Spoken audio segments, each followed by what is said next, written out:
All right.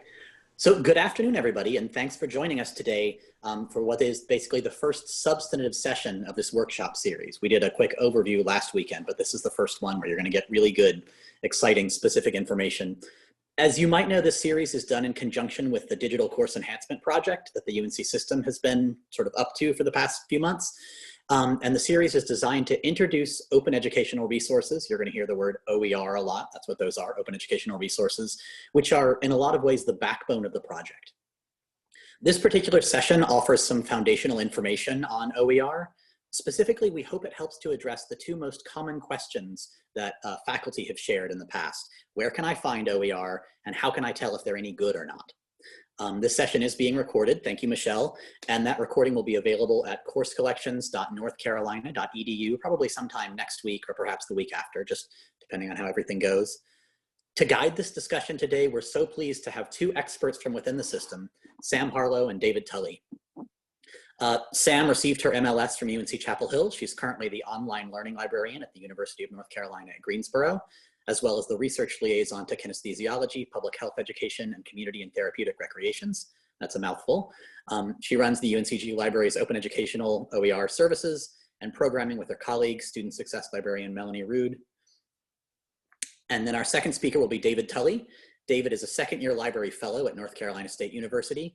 David is leading a strategic initiative which places the libraries at the heart of the university's effort to support vulnerable students, especially those who are economically disadvantaged, transfer students, and first-generation students. Within this initiative, David is working closely with colleagues to explore and develop the place of open educational resources and open pedagogy at NC State. As part of that work, David is an instructor within the Open Pedagogy Incubator, a member of the Alt Textbook Committee, and a member of the team guiding NC State's institutional partnership program with Rice University's OpenStax. So Sam and David are two great rising stars in the field, and I can't wait to hear from them about these topics. So I'll shut up now and turn it over to them. Sam, are you ready to kick us off? Yes.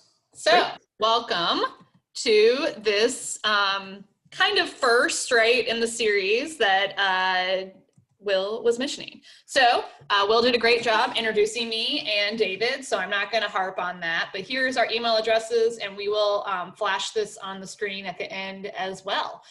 So we do have a lot to cover today. It might seem crazy to think that OER in an hour would be rushed, but we have a lot to talk about in terms of finding and evaluating. So I'm going to kick us off just with some quick introductions to make sure we're all on the same page. So let me hide my little view. Okay. Open educational resources, OER, are teaching, learning, and research materials in any medium that reside in the public domain and have been released under an open license that permits access, use, repurposing, reuse, and redistribution by others with no or limited restrictions. So a big part of this is that part at the end, right, of that it's not just free stuff on the internet.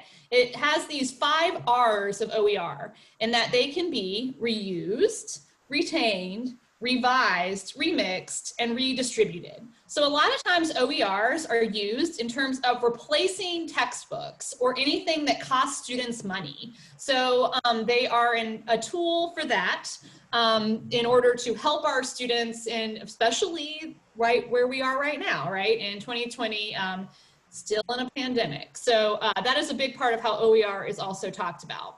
So a definition I wanted to quickly go over is that copyright is a type of intellectual property that gives its owner the exclusive right to make copies of a creative work, usually for a limited time. And one important thing to note about copyright is that copyright is default unless author states otherwise. So if you find a free website online that you really like, if you see no type of license or statement otherwise, then we have to assume copyright, that it's not in this kind of OER realm. So one way that educators have started saying, well, I don't want copyright to be my default, is that there is an American nonprofit organization called Creative Commons. It's also an international network. It's devoted to educational access and expanding the range of creative works available for others to build upon legally and to share. So what they did is they created licenses that educators or anyone creating materials online can place on their materials to let everyone know how they want their stuff to be used, and that it can be used in this more open fashion. So the one at the far right, far upper left for me is the most open form of a Creative Commons license, which just says that you can do whatever you want with it. You could use these OER materials for all those 5 R's, right? Reusing, repurposing, cutting, changing, whatever you want, as long as you cite the person who made the original work. All of the Creative Commons licenses do require a citation. The most restrictive is the one on the far right, in terms of it saying it's still open, right? But you then have to cite by, which all of them do, non-commercial and no derivatives. So here's a quick little graphic about what each one of these symbols mean so that you can read them. And these are what are usually put on all OER materials to let you know what you can do with them. So the share alike means that others have to distribute your work under a license identical to the one you have chosen for your work. And then you could also choose to put a no derivative on there, which of course means no derivative of that work. You can also say that your work is non-commercial. And this is, again, typically, if not all the time, used on these OER materials to let us know clearly what is their intended use. Okay, so now that we've kind of gone over these like quick definitions of OER, Creative Commons, which is how we kind of know how open this OER stuff is that I want us to take a quick poll about our comfort level with OER.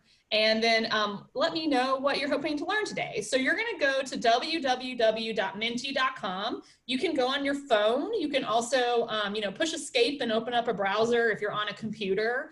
This works really well on your phone. And you're gonna type in the code 6373254. If anyone wants to put that in the chat, that would be fine.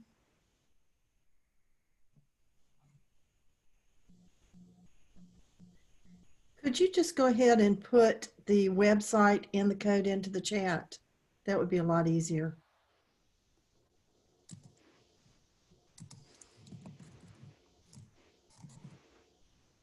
Yep, people are doing this. Okay. So,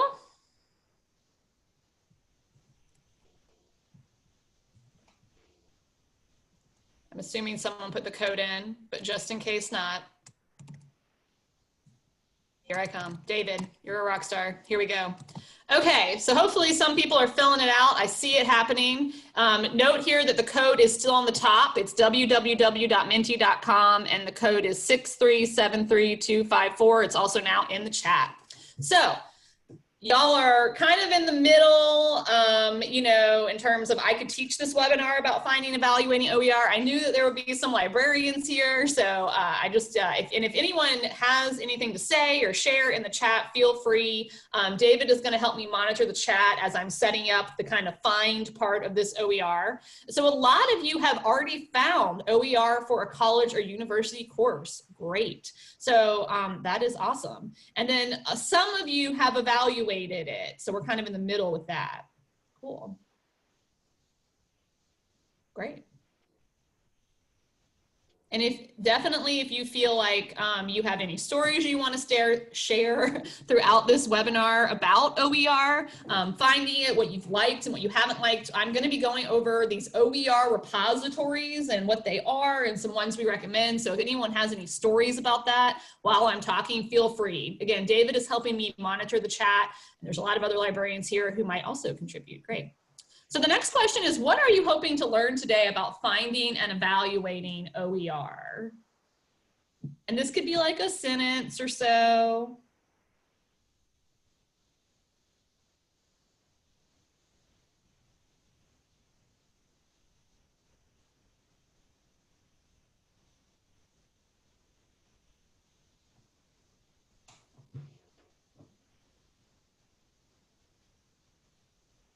Okay. So some people want a basic understanding. Great. So hopefully, again, this like basic intro we did.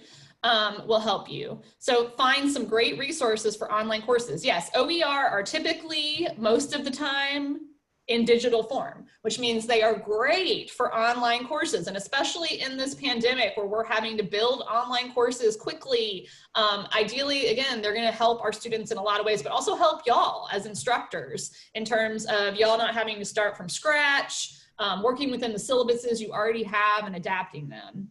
So where are repositories and show our submissions vetted? Yes, we're gonna talk about both of those. We're gonna talk about the major repositories we support, how to determine whether an OER is any good without having to teach a class using it. Great. How to evaluate the good from the bad.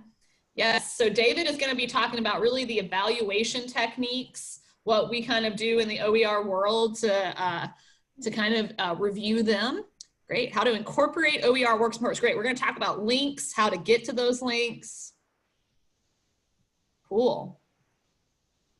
I'm an instructional designer, so it's always good to know what sources are available. Great. Cool. Okay. Well, I have a lot to cover, so I'm going to move on. But hopefully, again, this kind of knows where we're all at. So someone just asked, is Menti.com an OER? Menti is a free polling tool online. It's more of an instructional technology tool than an OER. OERs are typically, again, course materials that you use in your courses, but great question. Okay. Going back. Okay, so the first thing we're going to talk about are these like OER repositories. So what's the first step when you're like, okay, I'm interested in OER, I'm into it, I've bought into the benefits of it for my students, for me as an instructor, as an educator, as a librarian. So what's first? So the first thing we're really going to talk about, and a lot of y'all mentioned it in this, what are you hoping to learn, is we're going to talk about these OER repositories, right? Where a lot of people, educators typically, are putting these OER things, which again are these open textbooks, but they're also course materials, modules, there's websites. So again, there's the digital world has a lot of stuff going on, and there's a lot going on within that category. So what are the advantages of these OER repositories that I'm going to quickly cover? They have clearly defined metadata. So these are repositories we're recommending because they clearly state these Creative Commons licenses or how you can use them, right? Like, can you make a derivative? Can you cut them up? Can you edit them? When was it created and when was it last updated? As well as the full citation information so that you can clearly cite them within your courses or your syllabus. And they're also modular, which what I mean by that is that they typically always have like a table of content or these easy URLs that you can link to specific parts instead of like a whole textbook, right? So that you don't have to necessarily use these whole open online textbooks, but you can use parts of them. So you can also access a variety of OER resources through a single search engine. So you'll start finding when you start playing around with these OER repositories that there might be one that has more stuff for your discipline, right? Like some have more STEM, some have more humanities, some have more social sciences, but all of them use a kind of search engine functionality, or most of them do, and you'll start seeing the same materials over and over again because they're all kind of linking to each other. But again, you'll find the one that you feel comfortable with, that you like the best. And many times they're reviewed and evaluated through these repositories, and David is going to talk more about that later. So here are the major ones. And again, it might seem crazy, but I can't cover them all in detail. So we're kind of just going to do a brief view of them. And notice that they are links here, and I'll try to kind of throw links in the chat. And again, remember this is being recorded. All of these are very easy to Google, right? Like if you just Google OpenStax, all one word put together that way, you will find them. And then again, you can bookmark them. And we're going to talk about this at the end, but working with your librarians at your university, instructional designers at your university, are going to help you, again, know which ones might work best for you and your discipline. But you are also welcome to explore on your own. And I'm going to talk through some scenarios today as well. So I'm going to talk about OpenStax in a scenario, and David's going to talk about that a lot. But one of them is this open textbook library. And thank you, Will. This is helping me. He's putting the links in the chat. Angel. So Open Textbook Library looks like this, and it has this nice search the library feature up here. So when you link onto that, it gives you recommendations starting at the letter A. You can also browse subjects and see what are the big ones that come up through here. So you'll start seeing as you play around with these repositories where you might have the best stuff. But notice here, they do have stuff on business. So I'm going to go into marketing and note here that they have all these open marketing textbooks that you could use for course material in your course. So if I click on one, I'm going to go down here to this e-marketing, online marketing. All repositories typically do this. They give you the table of contents. They a lot of times give you these reviews. They clearly tell you authors, the year it was made, the publisher. They tell you the formats online, and they clearly tell you this conditions of use, which shows you this Creative Commons license that we covered at the beginning. So this one, I can use it as long as I am a non-commercial entity, right? Which as educators in courses, you are. And as long as you share it alike so that you make it clear to your students, the citation, which we talked about, but also that, you know, if you're gonna use it, you have to share it in the same way. So if you want to look at this, you could go and look at it online, and it's going to take you to the online resource that you could then dig into, again, in similar way. And this is BC Campus, which we're going to show off a little bit in the end. So again, see it linked to another repository. They all, again, start linking to each other. So Oasis, again, is another interface of a search engine. So if I type in here information literacy, a lot of these search engines work the same way as like library databases, right? If you put quotation marks around things, it searches them together. You can add in keywords, right? So I could say and health and see if anything came up. Nothing came up. I went for it and it didn't work. But if I do information literacy, I am finding, again, 35 results, and this is going to start looking similar. It's showing me that this is a textbook. It's showing me this nice, clear license of knowing what I can do with it. And it's going to eventually take me back into the source, which for this one is an open SUNY textbook, where I can get to the source of it, download the full PDF, download the ebook, or again, go through this table of contents and link to a specific chapter if I wanted to just do gathering. Sorry, that's my dog, Rico. He wanted to say hi, I guess. So another one that, again, we don't really have time to cover a lot in detail today is this Mason OER Metadata Finder. So this one is good. It collects a lot of different things. So you're going to find textbooks here. And note here that it is basically taking all of these repositories, a lot of them that we're already talking about today, and grouping them so that you're searching them all together. Again, using these kind of keyword you know, functionality. So if I say I'm a public health teacher and I'm teaching a course on human diseases, I can search in here and look, you can see over here the search summary going, it's going and going. And I found, it's still going, over 600 things about human diseases that if I'm teaching a course on epidemiology or human diseases, that it really might be great. So again, similar to all things, you have the metadata, the keywords, all this information about it. It was made in 2009. See, like I can keep going. It's just going to keep showing me results. You can go over here on the left, again, similar to a lot of these databases y'all are used to using in your research, and narrow it down. So if you're only looking for certain publications, certain document types, certain sources, you can narrow away, date range, etc. So again, if you like something, you can click out into it. And again, similar to a library database, Google Scholar, anything, you just kind of keep going and here it is. I can download the full PDF or I could link to it in my course this way because this is an open access book. Open access publishing is different than OER. It's, you know, these articles, these journal articles that are published in an open access format, which you can learn more about that later. Whereas OER materials are, again, these educational materials that typically come in more course module, website, textbook format. And there's a lot of other differences, but that's just the basics. So I see people asking questions and I think people are answering them. So I think we're good, right, with that. So the last one I wanted to show you quickly before we run into scenarios is OER Commons. And one note about OER Commons, which again is, linked out into a lot of these other things, is that it's another form of an OER repository and hub, and that the UNC system, through a lot of OER projects that are going on right now, are in the works of making an OER repository hub for educators in the UNC system. So keep that in mind. It's still in the works. There's, still unknowns about it, but be on the lookout for information about that. So if you go into OER Commons, this is going to start looking familiar, right? Let's say here I'm teaching a biology course. Notice here I can do it by subject, right? I can also do it by education level as well as standards. If especially like for high school, that kind of thing, you could change it to Common Core, that kind of thing as well. But for now, I'm just going to search biology. And see, I get lots because, obviously biology has a lot going on in it.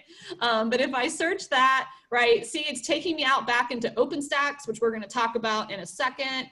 But it shows me, again, it's this repository of a lot of different things. So you can also filter here by subject area, education standard, education level. So if I'm like, no, I really only want graduate professional, that's going to narrow it way down, right? Because it's going to take me out into these, again, more higher education licenses, where I can then again see the license clearly. It gives me this nice description, nice metadata, tags.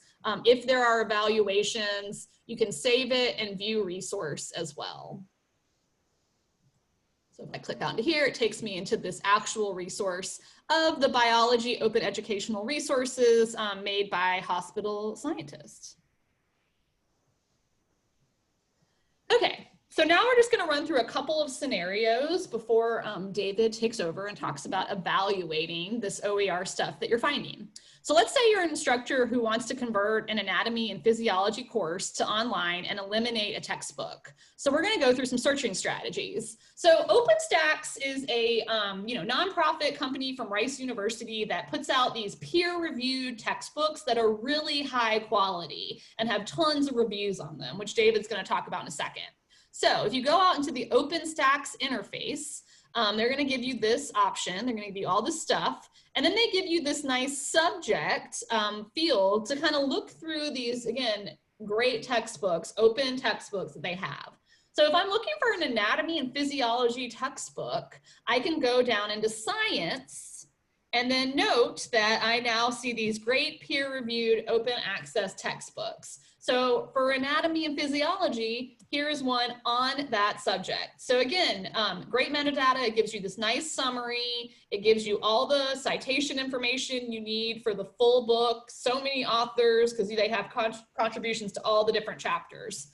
So the nice thing, again, remember how modular these things are. So that you can then go to the table of contents and note all the different stuff. So of course, everyone who teaches anatomy and physiology teaches it differently and has different student learning objectives, different syllabuses, and things that they're gonna be linking to. So you can go down in here and let's say you want something on the cell membrane. You click on that and again, it takes you to this nice link where you can link directly to this chapter and you can print it, have highlights, you can search within the book for keywords. It gives you these nice images. And again, even in the one chapter, it gives you this nice citation and attribution information where you can clearly let people know how you got it. And it clearly lets you know what you can do with this, which includes possibly being able to change it based on what Creative Commons licenses are in there. Okay, so we haven't talked a whole lot about humanities, so I just want to show one humanities example. So let's say you're an instructor who wants an open textbook on feminism and 20th century fiction, and there is nothing in OpenStax even remotely related to this. OpenStax is really more, again, STEM focused. It has a lot of stuff on business, STEM. It does have some stuff on history, US history in particular, but there's no category about women and gender or English studies. So I'm going to try a different repository. And again, I'm going to think about my keywords, right? I'm going to be thinking about my student learning objectives, but for any kind of searching when you're starting out on OER, it's good to keep it really broad. So sticking with something like feminism, women's studies, women and gender is going to be a good place to start. So I'm going to show you all BC campus. This is the British Columbia campus from Canada who has a great open education program. So if you search the BC Open Textbook Collection for feminism, I get, 14 open textbooks or course materials. So notice here I get this prose fiction and introduction. So that could be really useful if you're teaching a course on feminism and fiction. But notice here I also get this introduction to women, gender, and sexuality studies. It's been reviewed. It's been adopted by some of their courses. So this looks good. It tells me the basic description. And then I can click out into a readable format to see the original site. And then I can go out to the website with this open textbook. And now here I am at the Introduction to Women, Gender, and Sexuality Studies book. And again, it gives me my clear Creative Commons definition. I can download the whole book, or I can, again, go down to this nice table of contents and just link to certain sections that are relevant to my student learning objectives and my syllabus. So if I just wanted something on intersectionality, I could go there. And again, these links work great. Now you can link to this within your LMS, whatever you're using to teach your course. And then your students go directly to this chapter on intersectionality. Okay, so just some tips before David takes over is that it's always important to pay attention to the license or the copyright of the material. So again, we recommend starting at these OER repositories because they clearly state the citation and the Creative Commons license and tells you directly what you can and can't do with it. But, make sure that you're kind of reviewing it and checking it over and looking for that Creative Commons license or something that tags it, that it's public domain, that it's free of that copyright restriction so that you can use it and adapt it and change it to match your syllabus and learning objectives. Another important thing is to check for accessibility and UDL. So we talked about copyright. There's going to be a webinar coming up on copyright, but there's also another webinar in this series that's going to come up that's going to talk about accessibility and UDL, which stands for Universal Design for Learning. So pay attention to that, which then leads you into the importance of consulting with your campus's instructional designers, your colleagues, and other librarians. So another thing is for search tips and tricks, you want to check back later. As you can see from these repositories, people are making stuff all the time. There's a movement called open pedagogy where some classes even work with students to create this OER material, to create textbooks collaboratively. So just because you didn't find something the first time, try again another semester. Something could be added later. You also, if you don't find anything, you don't like it, remember you can many times adapt this OER and you can also create your own from stuff you find with the appropriate license. So again, there will be another webinar coming out about the more nitty-gritty of creating OER in the future. So you can try Google, but again, just make sure you're kind of doing that evaluation technique that we talked over, looking through these repositories. Repositories help you kind of eliminate evaluation, but David's going to talk about, again, things that repositories give you that help you evaluate. But Google is a good technique because there are many library guides, research guide, LibGuides created by librarians that link out to subject-specific stuff based on OER, which also leads into the importance of talking to your librarian. Many academic librarians, not just me and David and Will and Sarah and other people in this webinar, are trained on OER. Many of us are trained on OER. We're trained on it in our programs, at conferences and things like that. So be sure to talk to them. And here's an example of something we've done at UNCG. We created an OER LibGuide where we also have this OER based on your subject, right? So we've been working with people all over UNCG. We comb those OER listservs. There's listservs where people are always shooting out new publications about OER. So, if you go to one of them, I'm not gonna go to that one. I'm gonna go to this one.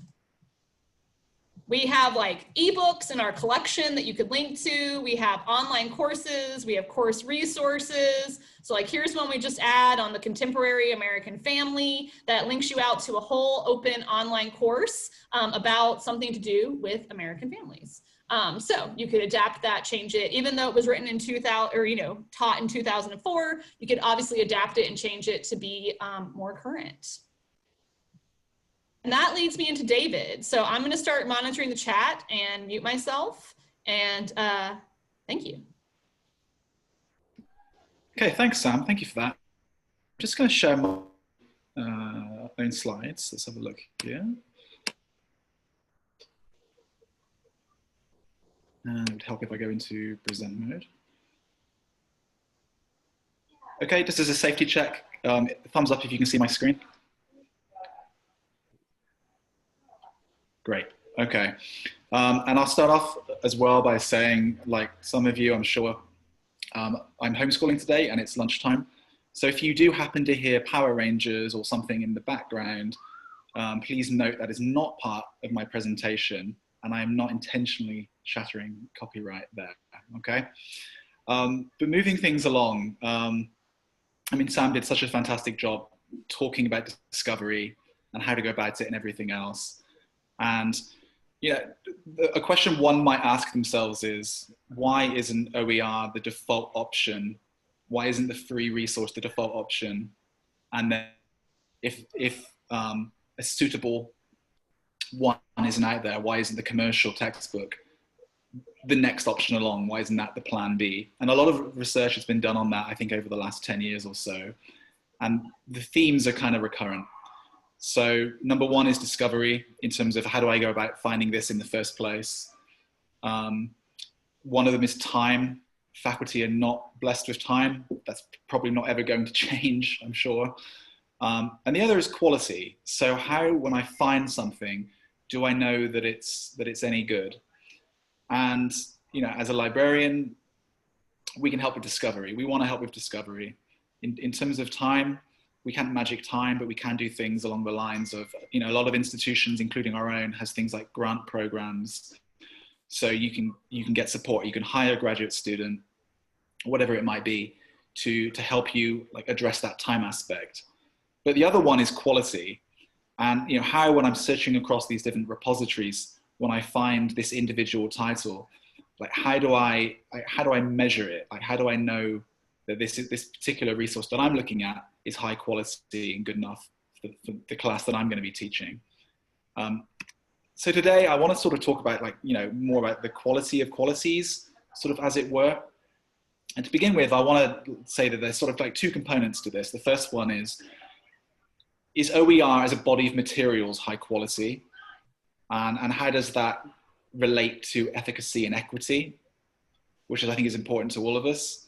And the second is more sort of like granular level of when I have found something, like how do I decide for myself whether this is a quality resource? And I'm going to talk to you about the 5 Ps. So process, polish, peer review, peer adoption, peer endorsement today. So to start with then, let's talk about like the efficacy of OER. And there has been a lot of research that's been done in this area that's attempted to measure students who are enrolled in courses that use OER and not closed materials. Like, do they do better or worse? And what we've found, you know, there's a large enough body of materials out there now to support an assertion that OER, that students do in terms of their performance outcomes, grades and so on, they do just as well, if not better, when using OER compared to commercial textbooks. Now, it's not 100%. You'll see that there's a 93% figure on the screen, but that's an overwhelming majority of students. And the students, that number there that you see, the 48,000 or so, that's not looking at just one institution or one type of institution. That is looking at 4-year public, 2-year community colleges, online only. And those are the results of looking across that sort of broad sweep of higher education. So in terms of OER as an efficacy model, things are pretty good as a body of materials. But what is also found when sort of investigating the equity strategy is that while all students stand to do as well, if not better, and I will say that what you're looking on the screen at the moment is these are the results of a very large study trying to measure efficacy and equity that's done at the University of Georgia back in 2018. And what they found in their particular study is, while all students did as well, students, you know, who are historically underrepresented in higher ed did particularly well compared to courses that did not have any OER in them. So you can see that, you know, students who were Pell eligible, 12.3% of them found that it changed their grade. Non-white students, and particularly sort of part-time students as well. So we can sort of talk about OER as like an important tool for learning, but it also addresses some of the inequalities that we find in higher education and just like society in general as well. You know, and as an instructor, I think there's probably an added bonus as well of knowing that there's a better chance that students are going to do all the readings because there's no restrictions in place in terms of access. All students in your course will have access from day one, which again I think is very, very important. So student success metrics particularly enjoys OER because we've seen that it can affect student performance, not in a negative way. And when we look at on those sort of other metrics outside of performance, like retention, perseverance, and so on, OER shows up very, very well. But let's talk about that, like one particular resource that you might have found, like that you've spotted. You know, how can you recognize specific quality? I will say at the outset that the judge of that is not me as a librarian. I would never think to tell a chemistry professor that this one chemistry textbook that's out there and is OER, this is the best textbook to teach your class, because I don't know that. I'm not a chemist. You are you working in the disciplines are the experts on this, on this material. But what I would say is, I could point to ways that, evaluation typically happens, and I may put some resources in front of you that I think might be worth your time, might be worth a closer look. So again, in the interests of, full disclosure, I mean, and I will admit to being an advocate for OER, but I will also admit that there's good and bad OER, just like there is good and bad commercial textbooks, right? And other things that have a closed license. So with that in mind, bearing in mind that you'll be fishing in one particular pond where you have, good and bad OER swimming along, it can be easy to hook a good one. It can be easy to hook a bad one as well. So how do we know what we want to keep, as a catch, and what do we want to sort of throw back? How do you judge the quality of an individual resource? And there's a few different lenses on how you can approach this. So number one, on a granular level, you may approach this in terms of thinking about quality as process, right? So we know that there's one thing that we can argue about with the commercial publishers, and that is they have a good grasp of quality of process, of peer review, of copy editors, of graphic designers, and so on. And the good news is, I think that the open education community has listened to that. Back in November last year, we had OpenStack's leadership come to our campus to talk to, among other people, our vice provost, some of the deans of our colleges, and so on. And that was a question, and faculty as well. And that was a question that arose. And their answer was very interesting. They said that, well, we looked at it and we decided to replicate that model with the commercial publishing. So we're going to find out who are the firms that are handling peer review in the process, commercial publishers, and we're going to use the same people. So in terms of OpenStack's and some other repositories, when you look at their materials, they've used exactly the same process as McGraw-Hill, as Pearson, and all the other sort of big commercial publishers as well. So, I mean, you can say with confidence when you look at this resource that it's been thoroughly vetted, as that in the same process that $200 textbook that sits on the shelf in the bookstore is followed that same process as well.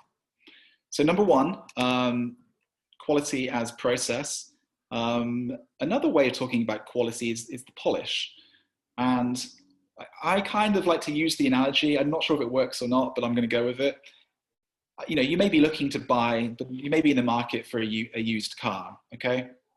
You may see one online that sounds great and you're going to go and visit it, right? Same thing in terms of opening up, searching for an OER and then opening up to look closer at the individual resource. And you may see a problem, right? In terms of the car, the bodywork might not be great. It might look a little bit beat up. You know, it can have the best engine underneath that hood in terms of an OER has the best text once you look past some of the polished stuff. But that can be enough of a problem to place a question mark in your mind that enough sort of thought, care, and attention gone into this. You know, if the polish is like haphazard, and there's OER out there that, you know, exists as a PDF. You may take a look at it, and the first thing that catches your eye is these graphics, you know, are photocopied. They're really bad, and you may not want to take it any further. And of course, you know, like I say, the text may be outstanding, but the polish might not be. And that might be enough to present like a little bit of a hurdle in your mind. So I just want to link out at the moment to OpenStax, and where are we? So this is one that we looked at earlier, not exactly the same book, but again, like the open education community has thought about polish as well, and they recognize that is an important component of judging quality.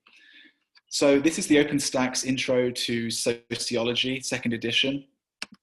And we can see that in terms of, you know, to my untrained eye, this certainly looks pretty good. And it includes the things that make me feel more comfortable as an instructor. So I know exactly who the contributing authors are. You know, it tells me sort of where they work. So I know that they have expertise in the area for sure. It includes things like the errata that's particularly useful. I also think it's worth mentioning too that I think a lot of us now can acknowledge now that it's not just about the textbook, it's about the other material that comes along with it, the ancillary materials and so on. And dropping a commercial textbook that comes along with that stuff to adopt an OER that doesn't have it, that might ask more of your time. But a lot of OER in terms of textbooks now does have it. This one at OpenStax. You'll find the instructor resources here. It's available only to you. Students cannot access it. And you'll find that it has things like test banks. It has things like PowerPoint slides as well. So you get that bundle, that sort of out of the box. The beauty of it is, because it has a Creative Commons license, if you want to add to it or you want to change that, then you can do that as well. But just know that you don't necessarily sort of have to start from scratch either. Another way we might look at polish is looking at what extras are available to students, right? So this particular book has resources that are just for students. It has things like the student solution manual. It has things like a study guide as well to help students along and help them adapt to the book that you're going to be utilizing, teaching from, whatever. So that's the second way of looking at this, is judging quality by polish. A third one is peer review. And I'm going to link out again. We had a little look at it earlier in Sam's part of the presentation. So I'm going to sort of revisit the Open Textbook Library here as well. Now you can view a resource, of course, and you may feel comfortable in the process. You may feel comfortable in the polish, but what are others saying about it, right? Are you the first particular person that's going to be swimming in these waters? Well, the open education community is aware of that, and we're aware of the value of post-publication reviews. So going back to this Intro to Sociology book, on the Open Textbook Library, this has 56 different reviews, and it does employ the star system that we're all too familiar with from Amazon and the like. So we know all about that, but what the Open Textbook Library does that I also quite enjoy is it really breaks the reviews down into different aspects of the textbook. So rather than just a star rating or just a blurb, it actually asks reviewers to judge it by these different aspects. So judge it by the comprehensiveness, judge it by the clarity, the consistency. How is it organized? Is it good? Is it bad? Are there grammatical errors in it? And then it asks for sort of an overall kind of rating as well. And again, you'll see that there's people's names attached to this. Nothing is anonymous, and it will tell us, who they are and where they work. So we know as professionals, if we're putting our name to something in the public domain, like we're going to be careful, right? We're going to put some thought into it, especially when we're sort of leaving a review on something as well. And you can read these individually as well, like nothing is hidden. Let me go back to my presentation. And Open Textbook Library, like the other repositories, all of that is made publicly available. And it kind of, as you can see, the majority of them are between sort of 4 and 5 stars. So, the reviewers have judged the majority of these textbooks to be of quality, to be, to be good, to be pretty good enough to employ. But what also sort of gives me some heart is that that's not universal. I know that there's sort of, there's 19 reviews that like didn't think it was particularly great. There's 10 that thought it was even worse, and so on. And there's some that may just judge it as average. And that sort of gives me some heart as well, because I know that this is not just like a bunch of OER advocates telling me that everything is sort of fine and dandy. I know that there's honesty behind this as well. So far, quality can be talked about in terms of process, polish, peer review. Peer adoption as well is another way I think that we can talk about this. This particular page here is one that we have available on open education pages at NC State. And OpenStax were kind enough to share with us information about like other institutions that are using like this particular type of resource. So we put together this kind of curated list of textbooks that we think speaks to quality. And we've also included that one aspect, right, of you're not going to be the first person to use this. We can tell you in the case of chemistry second edition that there's 40 other peer institutions that are using this, from Research One to Ivy League. So I think there's some sort of security in knowing that I'm not taking this leap into the unknown. This is being widely used elsewhere as well. Another way we can talk about this that I think is like particularly interesting is in terms of peer endorsement. Now, I may have read the reviews on the Open Textbook Library, but I don't know these particular folks. I'm sure they're qualified to speak on this, but the ability to speak to our colleagues that we know and trust and have that context of working at the same organization that we do, and the context of teaching the students that we do as well is incredibly valuable. And it can't be understated as well that we have mentors, department heads, and so on, people that are responsible for things like promotion and tenure. So being able to consider a resource with additional input from those that we know and is another like particularly strong factor that we can point towards, perhaps the strongest, arguably. All right, so at this stage, I'm going to sort of jump on the Menti bandwagon, and I'm interested to know if you could go to menti.com, use the code 3502632, and hopefully somebody will be kind enough to enter that into the chat as well. I'm interested to hear from you, like how do you measure quality in terms of what's important to you? And I've included the 5 Ps in there, and I've asked you to sort of rank them in terms of your thoughts. And I'm going to jump into that at the moment. The results come in live, as it were.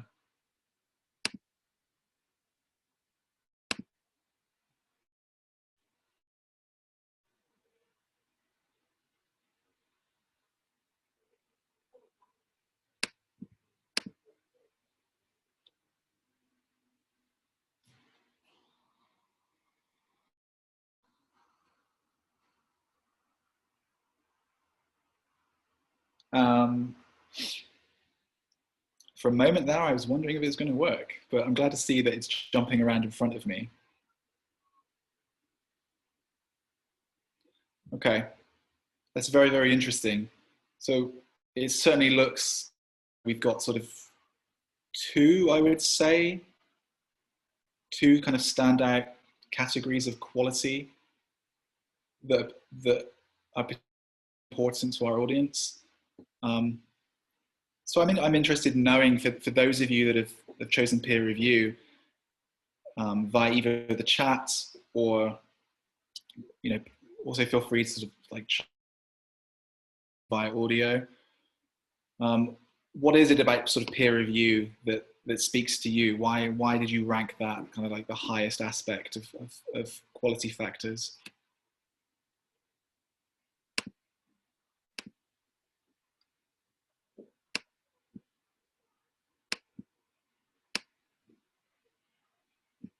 That's certainly an open question, so feel free to chime in.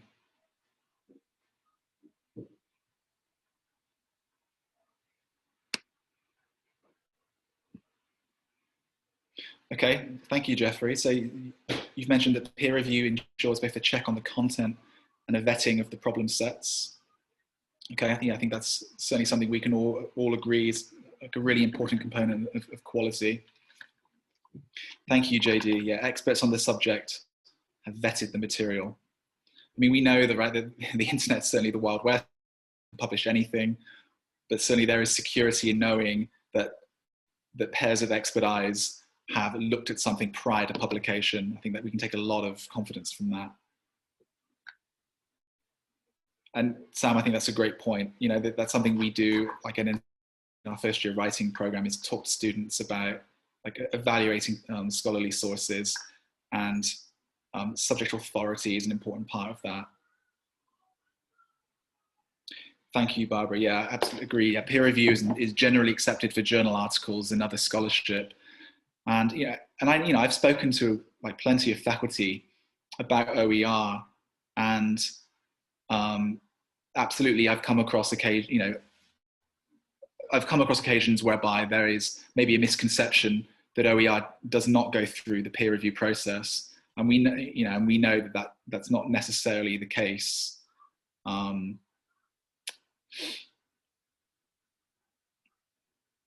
Faculty buy-ins is important, and they're looking for peer reviews as the standard for finding good information.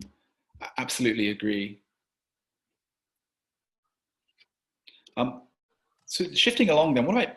Someone chatted me, and this is not at all a bad question, so I'm going to say it out loud, but because it was to me individually, but with the ability to update quickly and frequently, why do some of the OER texts still maintain list of errata, like ERRATA? I'm never good at pronouncing that, errata. So what do you think, David? Why does it maintain the list? Well, that's a good question. Will, if you're able to chime in, I'm actually interested in your thoughts on that. Yeah, I'll jump in, and I'm sure other folks have good thoughts as well. I think one reason is the versioning question that came up in chat earlier, that if you have the first edition and you printed that out as a PDF or similar, the errata lets you know that was an issue that's been resolved. I also think that an errata offers a record of sort of our improving understanding over time. And there are historical reasons and scholarly reasons why we need to understand. We used to think that, or we used to sort of speak in that way, but we think about that differently now. So it's a way of understanding the document over time and understanding the discipline or field over time as well. I also see a hand up. So Ellie, if you have more context, definitely please share. Sure. So for, disciplines that need to stay on top of new ideas, new theories, new research, and various things like that, it's important to take a look at that when, you're coming back, like you haven't taught the class for, for a semester. So you teach it every fall or every other fall, to be able to come back to that and say, well, gee, I wonder if they updated it to include whatever is the latest and greatest, that they want to make sure. Just, you don't have to look through the whole book. You can just look at the errata and say, oh yeah, they did, they updated it. Yeah, I mean, and it kind of speaks to that Wikipedia model too, doesn't it? That we're told the changes, and we're told why and everything else. And that can be particularly interesting, certainly in the case of things that can perhaps be objective. So I know we're coming up like right on 1, and I want to be cautious of everyone's time. So I think we're having a really great conversation about quality, and we can keep that going. But I just want to make sure that y'all don't have any other questions for us as well in terms of finding and evaluating. And we are aware that there is a lot more to talk about with OER. So definitely be on the lookout of the for future topics that are going to come up on these OER Friday topics. So someone mentioned the recording. It will eventually be available on a link that I'm trying to quickly find, but maybe someone can throw it on here faster than me. We'll see who wins. On this website here, when it is available. Yes. So Will and I, it's like a jinx. It came at the same time. So are there any other questions about find, evaluate?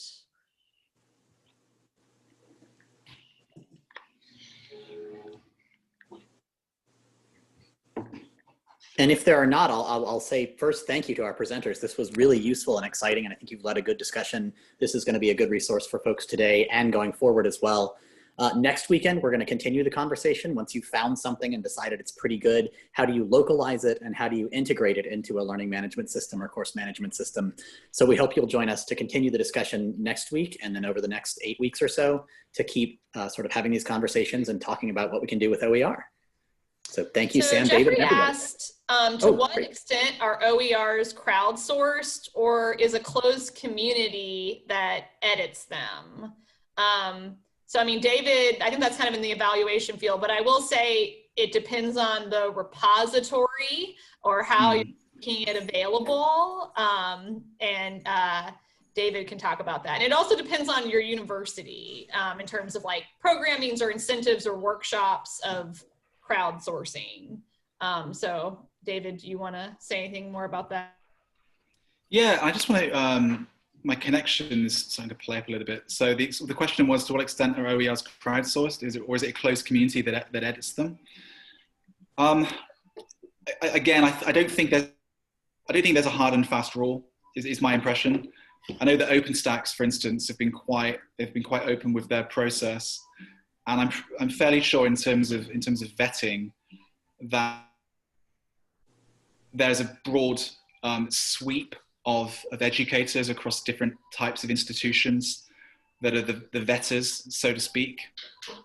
I can't say with certainty that type of model is replicated everywhere, but that's certainly my impression for some.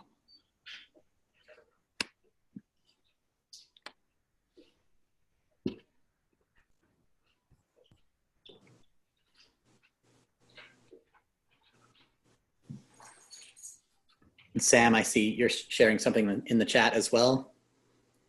Yeah, so I was just saying, I mean, in terms of crowdsourcing, which to me kind of means like pulling people together to create OER stuff, to contribute OER stuff back. I mean, it really just depends on the university, what's going on. But at UNCG, we do offer incentives to eliminate a textbook, either by using these purely OER materials that we covered today, or by linking to a library, resource, right? Like our ebooks, which are different, right? We pay, the library pays fees for that, but then it's free to your students.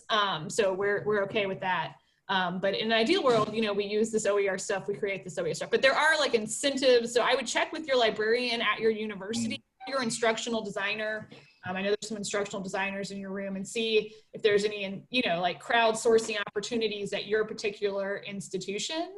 And then again, be on the lookout for that kind of like OER repository hub that Michelle and Will were mentioning in the chat.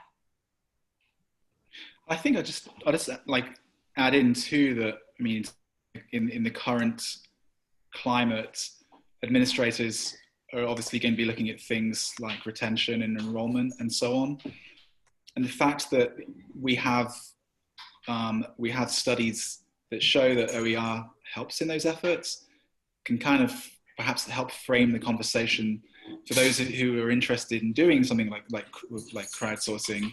When you speak to a senior administrator, I mean, that's a useful tool under your belt, because clearly